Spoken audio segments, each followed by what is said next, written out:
Så viser jeg en masse skolebørn rundt ude på kraft-varme-værket. Og de råber ikke halvt så meget som jer. Men det er sådan set rart, at I snakker højt, så velkommen alle sammen. Nå, jeg har en plan. Olsen har en plan. Ja.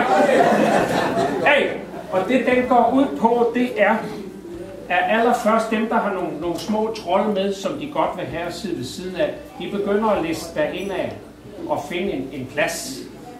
Dem, der har nogle store trolde med, som ikke ved siden af far og mor, de finder en anden plads, hvor der sidder nogle søde piger. Nej, spøg til side. Det er for at gøre det lidt praktisk. Der er ikke nogen bordplan derinde. Hvis der er nogen, der partout gerne vil sidde ved siden af hinanden, så er de velkommen til det. Men jeg ser gerne, nu kender jeg jo hele flokken her, 115 stykker, og det er alle sammen rare og venlige og snakke med mennesker. Så hvis nu man siger, vi sætter os hen ved nogen, vi ikke rigtig kender. Jeg har senere en plan, men den blev ikke løftet. Den blev ikke løftet. Så skal vi sige det, man begynder sådan at trække ind, men først dem, der har små trolde med, og vil sidde ved siden af dem, der måske kan sætte sig ved hver, og så kommer de næste og får lov, jeg skal sige det her.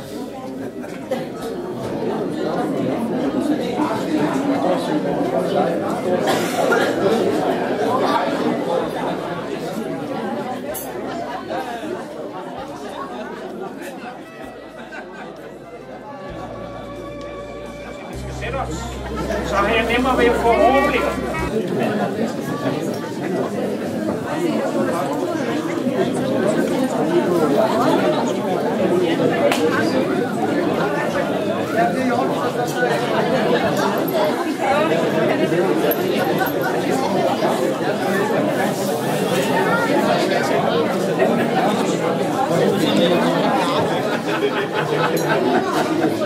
Det sagde jeg også til Olsen. Altså, hvis jeg ikke lægger op, så kører jeg ikke over kampen, så det var sådan set. Ja, jeg kan altid ikke gå over med mit tog.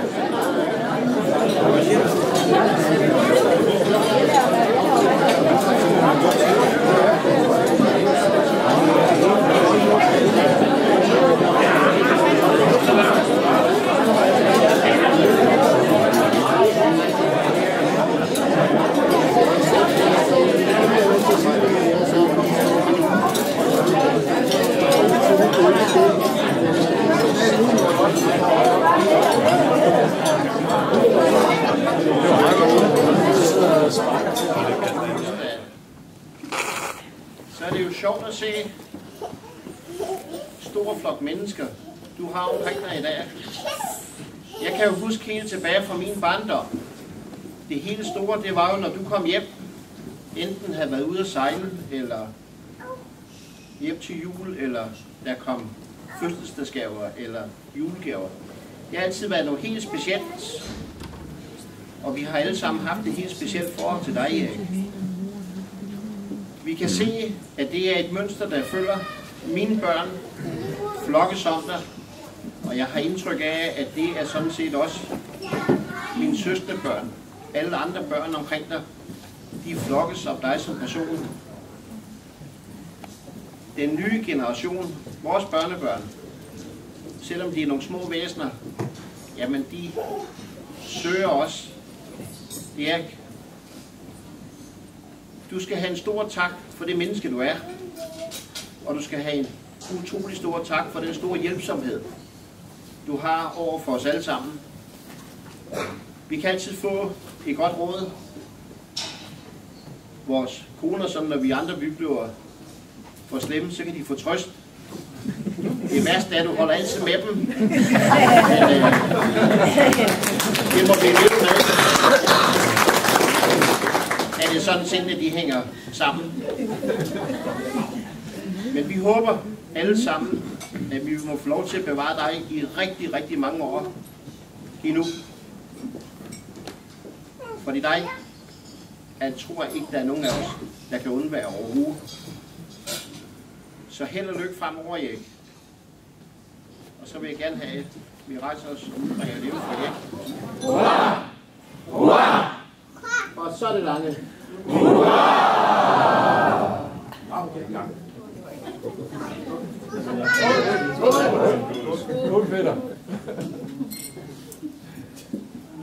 Kontoret her i Svendborg, det er rart.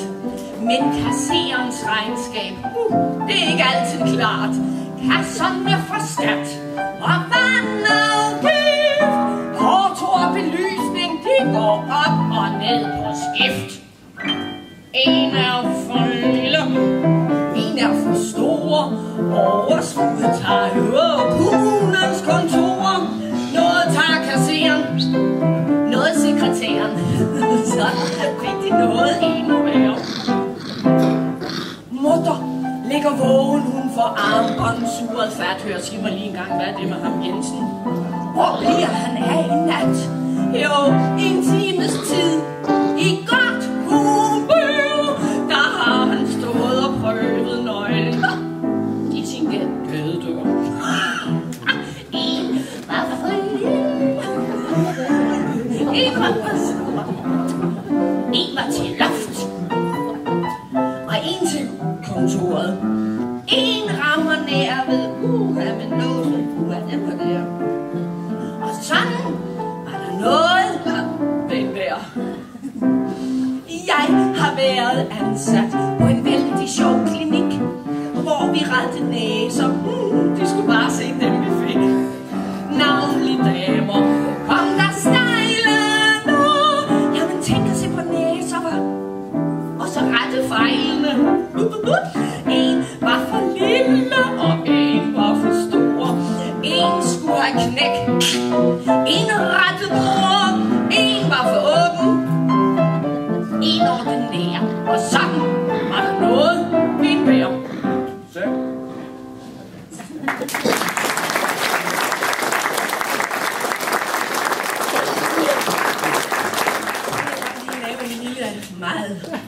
Meget alvorlige ting. Fordi jeg vil gerne fortælle om, hvor svært det kan være for os kvinder. Nogle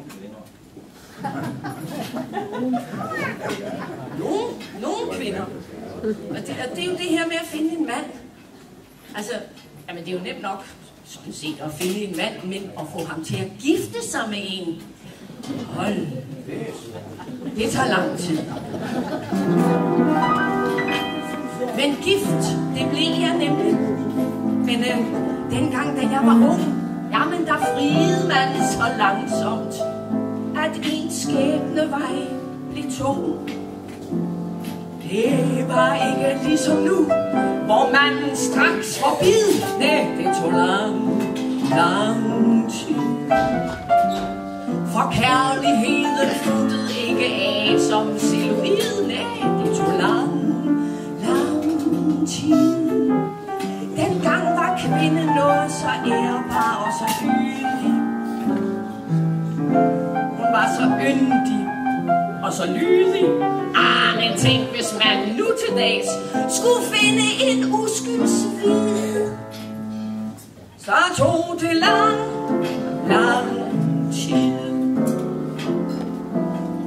Ja, først der var jeg forlovet i en masse år. Ja, og min grønne ungdom, den smuldrede hen i længselskår.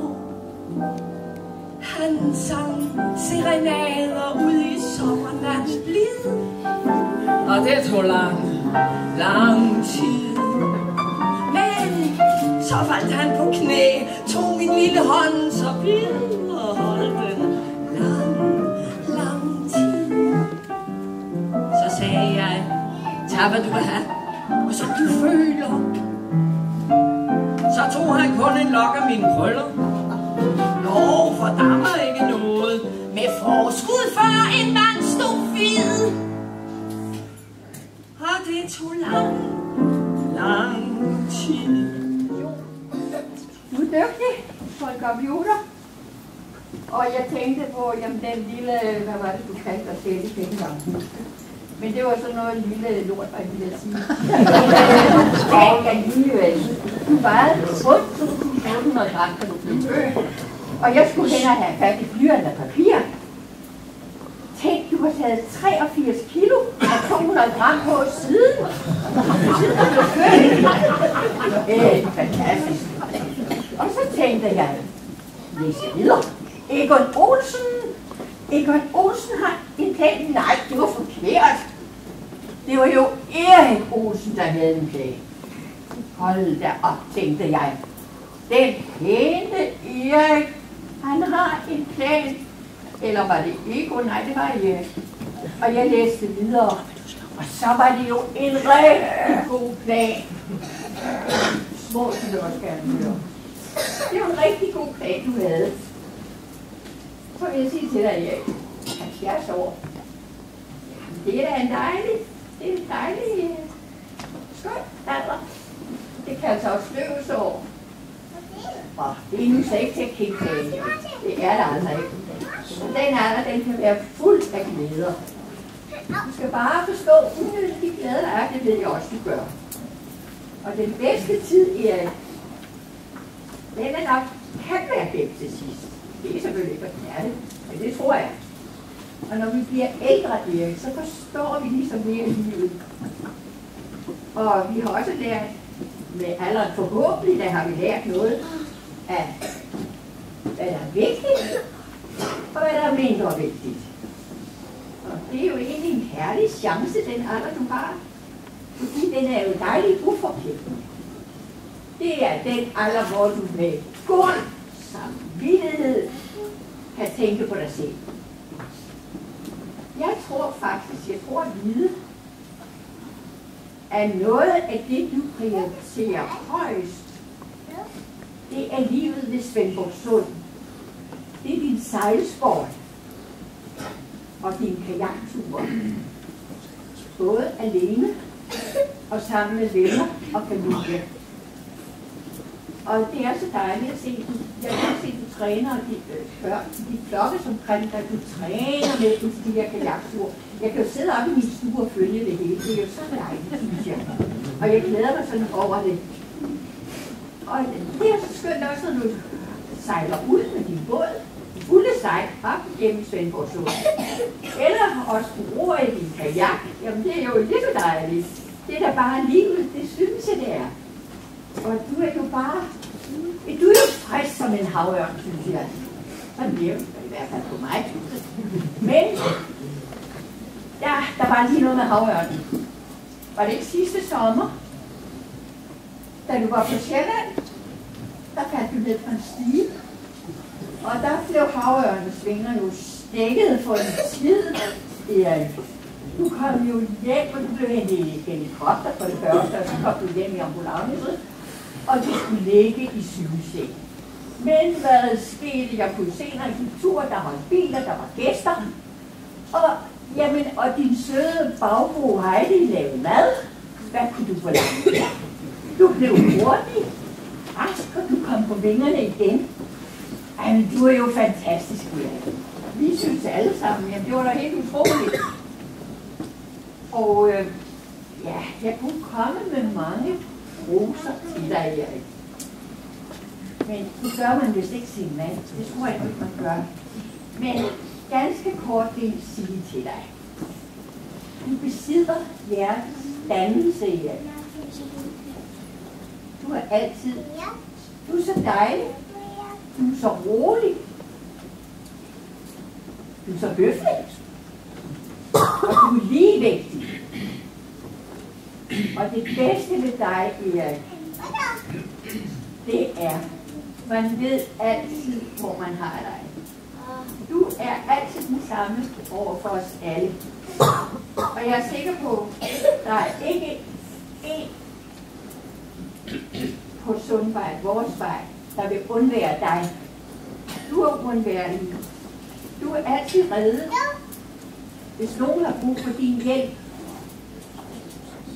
Og i den forbindelse, der vil jeg lige læse et lille vers af Titegn, som passer utrolig godt for dig.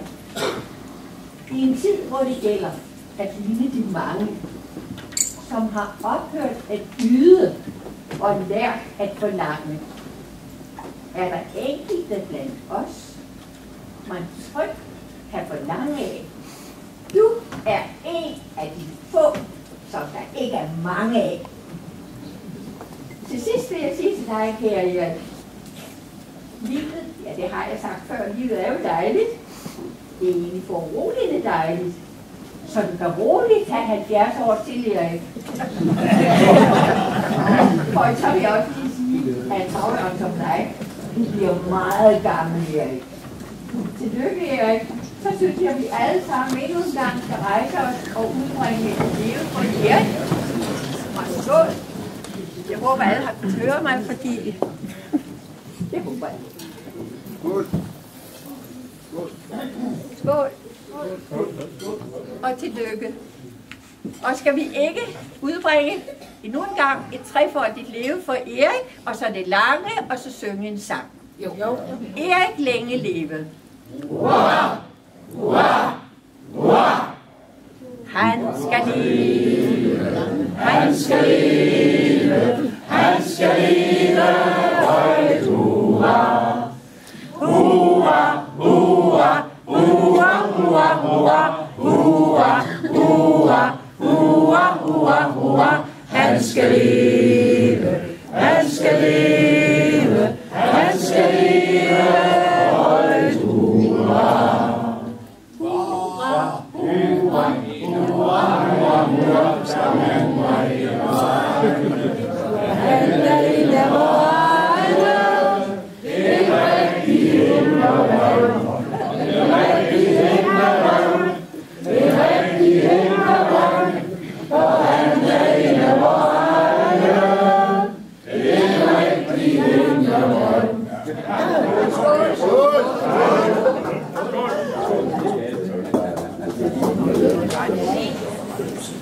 Du, kære Erik, fyldte 70 forleden dag.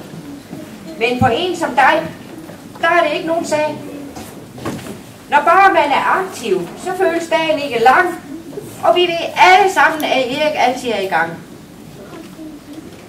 Du er min bedste ven. Og når nøden bliver stor, så kan jeg kalde på dig. Nej, det er ikke det, I tror. Nej. Et hurtigt hækken laver du, så jeg kan komme ind og bede om hjælp, eller også bare lige lette mit sind. Når naboer tager på ferie og skal fra deres styr gå, så passer du hund og kat, og det har du helt styr på. Når min kat, Napoleon, skal være alene, så får han stress. Men når du passer ham, så er han bare lige sin næs. Familier på Sjælland, de får også assistance. Ja, du har fået bil, så du hurtigt klarer den distance.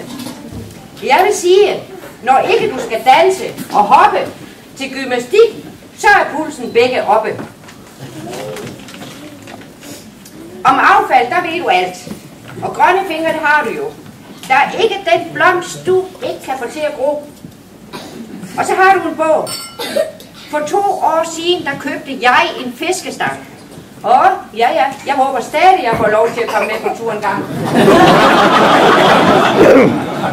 En herlig flagstang fik du. Og nu kan det også hænde, at vi ser dig ved juletid, derfra et lystrætænde. For som du tænder lys hos andre, så mangler det der bare, at der på dit matrikelnummer var en mangelvare. Du brækkede hoften og faldt flere meter ned, men for dig var det livets knups, som man må tage med. Så op på cyklen og til dans, om det så gjaldt dit liv. Jeg kender ingen andre, der er lige så positive. Og så siger du til alle sammen. Ja, Erik elsker alle, og alle elsker ham. Og derfor får han lige om lidt det allerstørste kram, hvis jeg kan komme til. Derfor kan jeg ikke tænke mig, så tag nu flugt som glasset og hjælp skålen lidt på vej.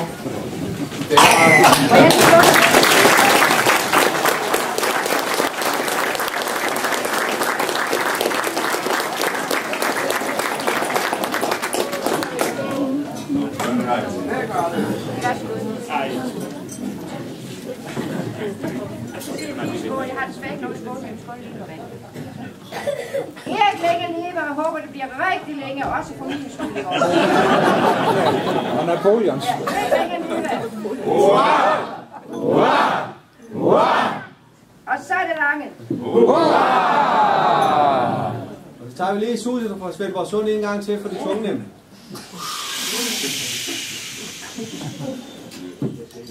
Jeg har sagt velkommen et par gange, og så det springer jeg lidt over. Men jeg er super glad for, at så mange er kommet og vil hilse på mig og hjælpe mig over i det, eller rundt det skarpe hjørne. Så får jeg sige også med det samme. Tusind tak for alt det, der står. Ja, du fandt over. Tusind tak for alt det, der står på bordet der. Så er der nogen, der siger, at du har ikke set det endnu. Nej. Men når jeg får kaffe om lidt, det kan jeg forstå, at man også får herinde. Hvordan det fungerer, det ved jeg ikke. Men det korte og det lange, det er, at der kommer nogle kaffe om et øjeblik. Og så er der også det der, at man har så rykket for en ønskeseddel, og som 70-årig, der har man jo alt. Så, men til sagen, Olsen, han har en plan. Det har I hørt før. Og det er noget med, at der er flere, der er begyndt at spørge mig, hvem er det, der sidder der, hvem er det, der sidder der, og hvor er de, og jeg kan ikke kende den. Så jeg har en plan om, at jeg sådan lige runder, også lige sådan samtidig, så kan jeg finde på at sige, hvad har en 70-årig, hvad har han oplevet i den tid? Så nu starter jeg helt forfra. Jeg skal lige se, hvor langt jeg er nået. Og så samtidig, så vil jeg selvfølgelig jeg forsøger at sætte navn på mange af de dejlige mennesker, jeg kender. Og hvis de er med på en spøg, så har man lige chancen til måske at fortælle lidt om, hvem man er. Ganske kort, fordi ellers så løber tiden for os. Alle har læst af, at der kom sådan en lille dreng til verden ned på Stevns. I lille skravl er der nogen, der siger, at han dør nok hurtigt. Det tror han ikke. Rygterne siger, der er mange, der siger, hvorfor blev du født nede på Stevns? Det var noget med, at jeg overraskede min mor. Hun havde sin familie dernede. Men jeg tog revanche, det kan jeg godt sige. Nej, vi har snakket et eller andet om vægten. Jeg ved ikke, hvor hun har det fra. Det snakker vi om. Nå. Men, da min mor og far møder hinanden, der har min mor en lille pige med. Min storesøster, Bente. Hun kan ikke være her i dag, fordi det er helbred, der driller lidt. Nå. Den lille dreng her, han vokser op på en gård over syd for Ringsted, noget der hedder Mulstrup. Min far og mor havde sådan en lille landbrug, 30 tønder land. Dengang der var ikke noget, der hed hektar, men det har der nok været alligevel. Men så der var sådan en lille bonddreng, der voksede op. Nu er jeg nået til, at da jeg var 5 år gammel, fik jeg en lillebror. Hallo? Og det var Flemming. Skal vi hilse på Flemming?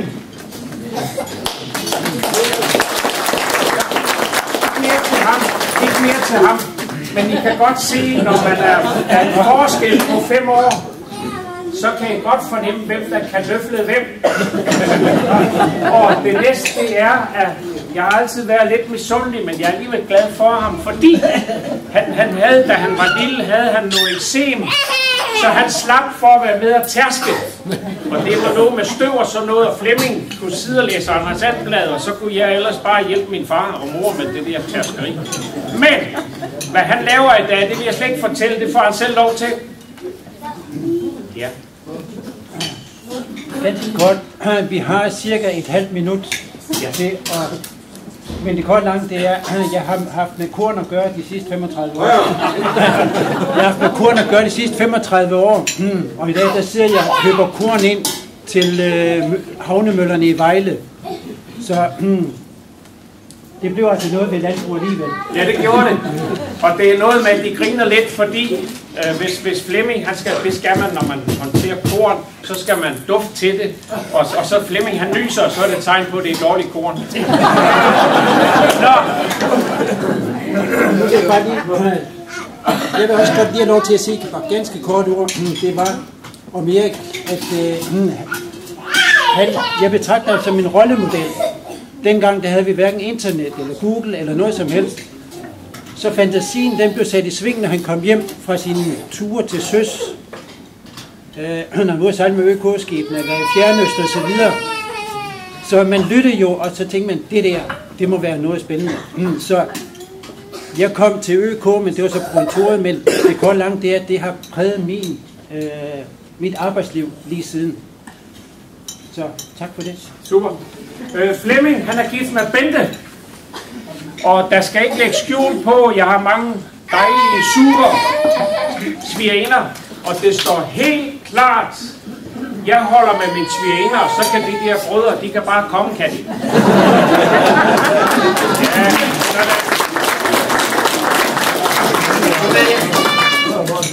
nu ved jeg ikke, om jeg kan nok binde til at sige et par ganske få ord. Det kan jeg nok. Altså, ganske kort. Erik, han er jo vores mand, også svigerinder. Noget, som jeg kunne bruge Erik til, det var, at jeg sejlede pigesejlads, mens vi boede på Turø. Og på det tidspunkt var min yngste datter, Christine, ret lille. Jeg skulle afsted for første gang i vores X95'er med en flok piger. Og det der med motoren, hvis der kom vandmand ind, der skulle luftes ud, det kunne jeg ikke finde ud af. Så hvem trådte til? Erik. Afsted med en flok piger i vores båd, i 12 andre både. Jeg lånte ham flittigt ud, kan jeg godt sige. Der var problemer andre steder. Han er bare pigernes mand. Super, Bente. Så for at gøre Bente og Flemmings familie færdig, så er der jo, de har så fået nogle super dejlige niecer. Så vi er nødt til at hilse på Birgitte. Ja. Og hun har taget Michael med. Ja. Og nogle super dejlige ord, hvor de så er nær. Alexander, han sidder heroppe, og Freja, hun sidder derovre, ja. Og jeg kan godt love jer, at det er nogle super børn, og jeg synes, I skal have en lille sød historie. Jeg har lige været til fødselsdag, der smeltede mit hjerte. Jeg har lige været til fødselsdag op med Freja, der fylder 6 år.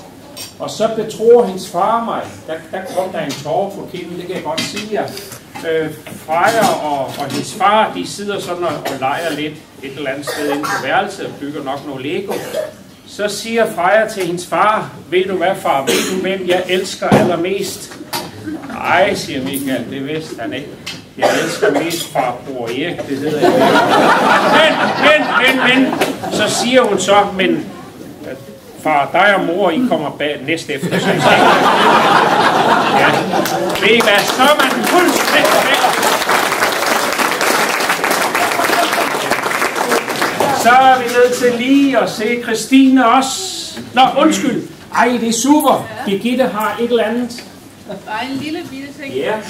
Fordi altså, det er jo det, alle siger, men lige fra jeg var helt lille, så har jeg jo elsket Erik rigtig meget. Og heldigvis så gik der jo et stykke tid, før der kom andre, før jeg fik kusiner og så jeg har haft dem ret meget for mig selv. Det har jeg jo været glad for, det har været helt fedt. Og som Erik også siger, at vores børn elsker ham også. Og vi har også spurgt dem, hvad er det, der gør, altså udover de tydelige ting, hvad er det, der gør, at Erik er så speciel? Hvorfor elsker I ham så meget? Jamen, det er jo fordi, han altid har tid, og han har altid lyst til at lege. Han kan altid sætte sig i deres sted. Så det er en af de rigtig dejlige ting ved Erik. Super. Ja. Ja, og så er vi også nødt til at hilse på Christine og Jakob. Ja, det kan vi. Ja. Super. Et par stikord, hvis I skal. Michael har vi ikke hørt så meget om. Jeg så hans kæmpe store firma. Nogen kender Kamstrup, som ligger op syd for Aarhus. Det er godt nok imponeret. Det er nok noget, at mine kollegaer ude på kraftvarmeværket kender lidt til noget varmemål og sådan noget. Christine, hvis I vil vide noget om, hvad det er for slags sten, nu siger jeg noget, jeg ikke ved nok om, og hvad der gemmer sig nede i undergrunden, så ved Christine det. Hvis I vil vide noget om vindmøller, så spørger jeg Jakob. Hvis I vil vide noget om svævefly, så spørger jeg Jakob. Hvad mere? Der er en ting mere. Det ved jeg ikke. Okay. Så, jo, vi har alting i fedt i familien. Ja. Nå. Se, så når vi tilbage til Mulstrup. Den lille dreng, han skulle starte i skolen. Og så viste det sig, at vi var 2 drenge, der hed Erik. Det var et problem. Enten svarer de begge 2, eller så er der ikke nogen, der svarer. Så man finder jo ud af at kalde den ene Erik Jensen, og den anden hed Erik Olsen. Du ved ikke, hvem det var, der hed Erik Olsen. Så Olsen-navnet startede allerede, da jeg var sådan set en lille dreng. Ja. Det næste, der sker, det er, da jeg er 7 år, der mister jeg min mor. Det var noget med noget blodforgiftning, altså hun rev sig på noget hønstråd, blodforgiftning, og så mistede jeg min mor. Og så bondegården skulle køre videre, vores far, han skulle passe køer og grise og heste og hvad der var, han skulle også lave mad. Så Flemming vil nok give mig ret i, hvad vi har spist af spejlæg, og så sådan nogle kartofler, jeg ved ikke hvad det var, det var noget med sukker og soja eller sådan noget, men det gik. Så på et tidspunkt, så dengang, da for at bondegården kunne virke, så måtte han jo have nogle husbestyrerinder. Og dem kan jeg godt fortælle mange historier om. Dem skal I slippe for. Min mor kunne nok sige noget. Nu siger jeg min mor. Fordi det, der skete, det var jo en af de her husbestyrerinder. Der må være sket et eller andet. Og det første, jeg husker, ja, der var nogle stykker. Det var, at den lille dreng Erik, han lå og legede nede på gulvet med et eller andet. Og så Erna, som hun hed dengang, hun gik og vaskede gulv. Og den her lille dumme dreng, hvad gør han? Han sætter hånden på karkluden, og så er det klart, så kan hun ikke trække det. Nå, man skulle bare drille. Og det næste, der sker, hun tager karkluden, prøver en gang til, og den lille dumme dreng, han gør det en gang til. Og så kan jeg godt love dig for, det sagde klask, og forskrækket blev jeg. Jeg fik en øretæv, jeg har aldrig fået nogen siden. Men mange har ikke kunne forstå, sådan når man siger, har du din mor endnu? Ja, det har jeg. Hvor gammel er din mor? Ja, hun er 85. Nå, hvad er du? Ja, 70. Nå. Så må hun have været hurtigt ude, men nu har jeg forklaring. Men det ændrer jo ikke noget, det kører jo bare. Så